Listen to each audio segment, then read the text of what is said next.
अस्सलाम वालेकुम, welcome to my channel. Class 9th mathematics unit number 7 हमने स्टार्ट किया हुआ है। इसकी रिव्यू एक्सरसाइज प्रीवियस क्वेश्चन में हमने इसके क्वेश्चन नंबर 9 तक कवर किया था। आज से क्वेश्चन नंबर 10 हमने करना है। For a line with gradient of -3 and y intercept of 2 right the equation of line. ये अब हमें उन्होंने ग्रेडियंट दे दिया है और y इंटरसेप्ट दे दिया है 2, ग्रेडियंट है -3। ये a से f तक ये हमने चीज़ें मालूम करनी है। Slope intercept form, point slope form, 2 point form ये हमें दिए गए हैं, इंटरसेप्ट फॉर्म, सिमेट्रिक फॉर्म और normal form. One by one इसको हम सॉल्व करेंगे और हम ग्रेडियंट -3 दिया हुआ है और y इंटरसेप्ट ऑफ 2 है। अब देखिए स्लोप इंटरसेप्ट पहला था स्लोप इंटरसेप्ट फॉर्म, उसकी इक्वेशन है y = mx + c है। तो c हमें गिवन है क्वेश्चन में, c y इंटरसेप्ट है 2 है, मींस कि वो c है और ग्रेडियंट m भी गिवन है, वो है -3। तो उसमें हमने पुट कर दिया, m की जगह -3 आ गया, c कांस्टेंट है तो वो आ गया 2, y = -3x + 2 आ गया। b अब हमारे पास है पॉइंट स्लोप फॉर्म यूजिंग, अब ये पॉइंट है और ग्रेडियंट भी हमें दिया हुआ है -2, ठीक है। ये -2 -3 सॉरी क्वेश्चन में गिवन है और ये पॉइंट दिया हुआ है। तो पॉइंट स्लोप फॉर्म वाली इक्वेशन यूज़ की है, y - y1 = m × x - x1। ये है x1 और y1, x1 की जगह 1 पुट करेंगे, y1 की जगह 2 और स्लोप की जगह -3। y -2 आ गया इक्वल स्लोप -3, x - x1 था 1, तो ये हमारे पास आ गया। फिर थर्ड है 2 point form using the point. तो ये देखिए हमारे पास 2 पॉइंट्स दिए गए हैं। सबसे पहले हम क्या करेंगे, इसकी ग्रेडियंट मालूम करेंगे। तो ग्रेडियंट क्या होता है, y2 - y1 divide by x2 - x1। y2 है -7, y1 है 2, x2 है 4, x1 है 1। -7 - 2 -9, 4 में से बन गया 3, तो 3 टाइम 9 होता है और माइनस का 3 आ गया। फिर हमने क्या किया कि हमारे पास पॉइंट स्लोप फॉर्म की क्या इक्वेशन होती है, y - y1 = m × x - x1। क्योंकि हमारे पास अब ये ग्रेडियंट हमने मालूम कर भी लिया है इन पॉइंट्स को यूज़ करके, और वैसे क्वेश्चन में गिवन भी था। तो हमारे पास स्लोप आ गई है इसकी, और एक कोई सा भी पॉइंट ले ले, चाहे तो पहला पॉइंट ले, दूसरा पॉइंट ले, मैंने पहला पॉइंट ले लिया है। तो पॉइंट आ गया, स्लोप भी है, पुट कर देंगे y - y1 है 2, m है -3 और x - x1 है हमारे पास 1 है। या इसको अब ये हमारे पास यहाँ तक इसका आंसर ठीक है। अब जो बुक पे दिया हुआ है, बुक पे क्या है,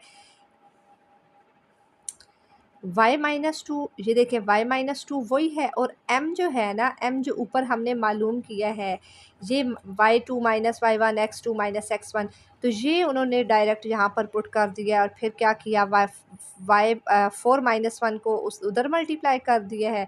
वैसे ये इतना करने की ज़रूरत नहीं है, वही मेन चीज़ हमारे पास क्या है, ये आप कर दें तो ये भी आपका ठीक होगा। लेकिन इसको भी देख लेते हैं कि y -2 आ गया, ये हम m स्लोप था m, ये -7 - 2 4 - 1 आ गया और x - 1 आ गया। अब देखिए क्या हुआ कि -7 - 2 ये x - 1 के साथ मल्टीप्लाई हो रहा है, दूसरी साइड जाकर डिवाइड हो गया। y - 2 के नीचे ये -7 - 2 डिवाइड हो गया और ये x - 1 डिवाइडेड बाय 4 - 1, ये हमारे पास ऐसे ही रहेगा। तो आप इसको देख लें, यहाँ तक भी आपका सॉल्यूशन बिल्कुल ठीक है। अब इसका डी पार्ट क्या था हमारे पास, इंटरसेप्ट फॉर्म। इंटरसेप्ट फॉर्म की इक्वेशन क्या होती है, x/a + y/b = 1 होती है। अब गिवन हमारे पास क्या था, अब स्लोप इंटरसेप्ट फॉर्म को हम यूज़ करेंगे। y = -3x + 2, हमारे पास जो पीछे हमने ये देखिए स्लोप इंटरसेप्ट फॉर्म ये हमारे पास है जो मालूम की है, y = -3x + 2। इसी को अब अगले जो पार्ट्स हैं ना, उनमें लेके चलेंगे स्लोप इंटरसेप्ट फॉर्म।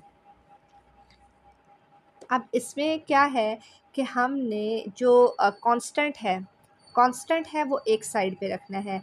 तो 2 हमने इधर ही रखा, माइनस का 3x है, इक्वल के उस साइड जाके प्लस का 3x हो गया।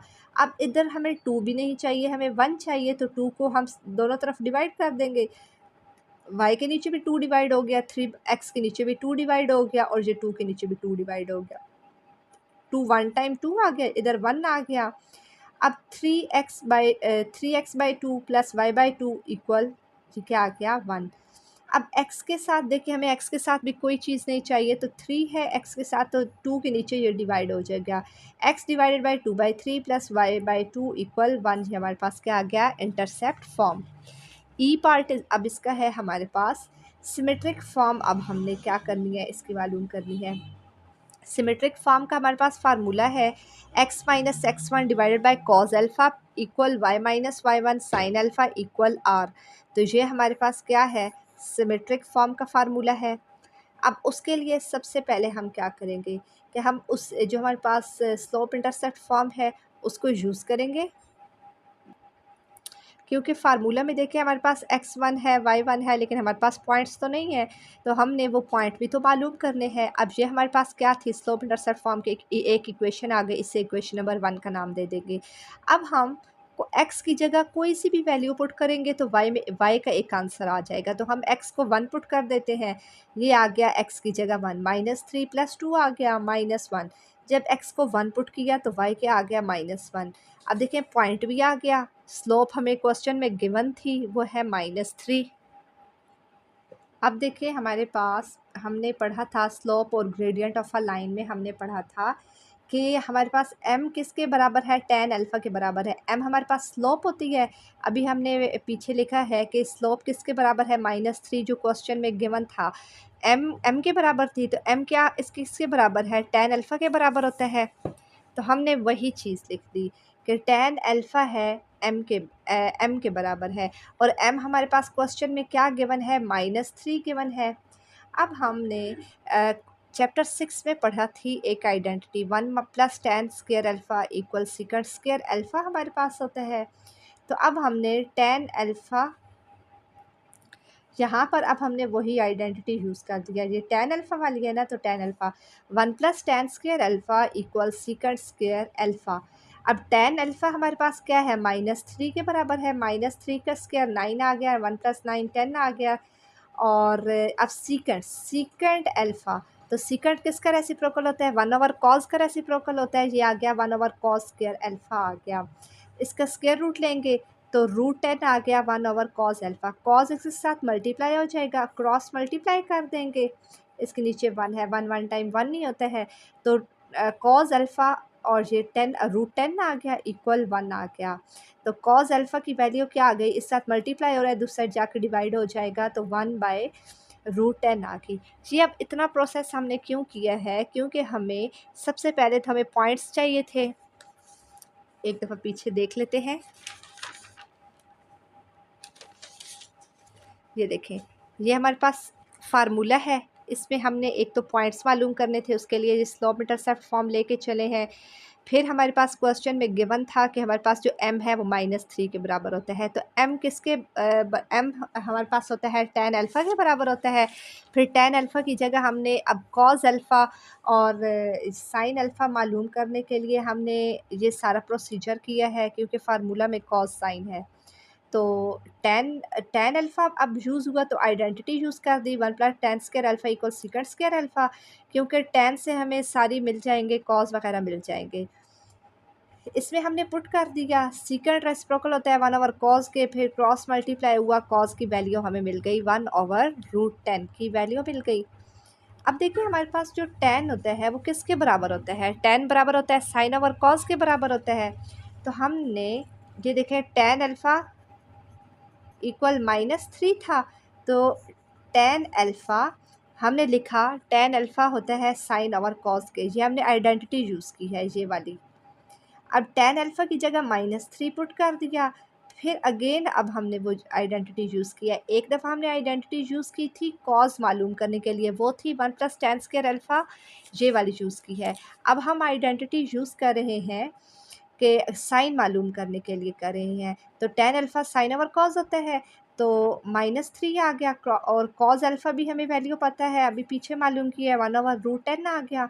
क्रॉस मल्टीप्लाई करेंगे तो sin अल्फ़ा -3 मल्टीप्लाई 1/√10, तो sin अल्फ़ा आ गया -3 डिवाइडेड बाई √10। अब हमारे पास ये फार्मूला है, सारी वैल्यूज़ आ गई हैं कि पॉइंट्स भी थे, x1 y1 भी पता है, cos भी पता है, sin भी पता है, तो x - 1/cos अल्फ़ा 1/√10 आ गया, y - into -1 divided by -3 by √10 आ गया equal r, minus minus plus हो गया, x-1 divided by 1 by √10 equal y+1 divided by -3 over √10 equal r. तो ये हमारे पास सिमेट्रिक फॉर्म का जो है आंसर आ गया। अब लास्ट है हमारे पास नॉर्मल फॉर्म। नॉर्मल फॉर्म की इक्वेशन होती है x cos alpha plus y sin alpha equal p। ये हमारा इसे नाम दे देंगे इक्वेशन नंबर 1 का। अब हमने पीछे देखा था कि tan अल्फ़ा किसके बराबर होता है, m के बराबर होता है, और m है हमारे पास -3 के। अब हमने इसमें अल्फ़ा यूज़ हो रहा है, अल्फ़ा के लिए अब हम ये चीज़ कर रहे हैं कि tan अल्फ़ा यूज़ किया m के, क्योंकि अल्फ़ा यहाँ से हमें मिलेगा। तो tan इनवर्स -3 आ गया, अल्फ़ा आ गया -71.56, हमारे पास अल्फ़ा की वैल्यू आ गई। अब हमने पी भी मालूम करना है, अल्फ़ा आ गया, पी भी तो पता होना चाहिए।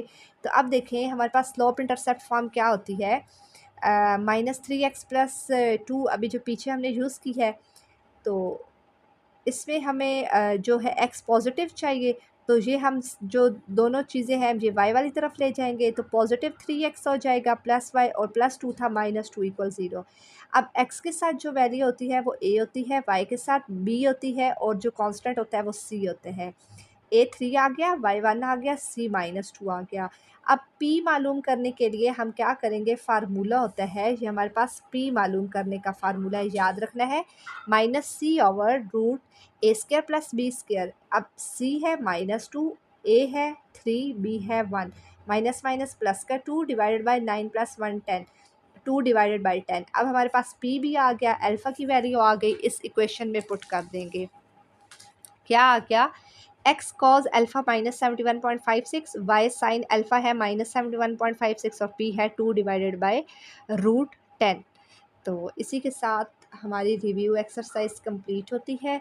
उम्मीद करती हूँ यहाँ तक आपको अच्छे से समझ आई होगी। अगर किसी पॉइंट की नहीं समझ आई तो आप कमेंट सेक्शन में लाजमी पूछिएगा, और वीडियो अच्छी लगी है तो वीडियो को लाइक करें, चैनल को सब्सक्राइब करें ताकि हर आने वाली न्यू वीडियो आप तक पहुँच सके। Thank you.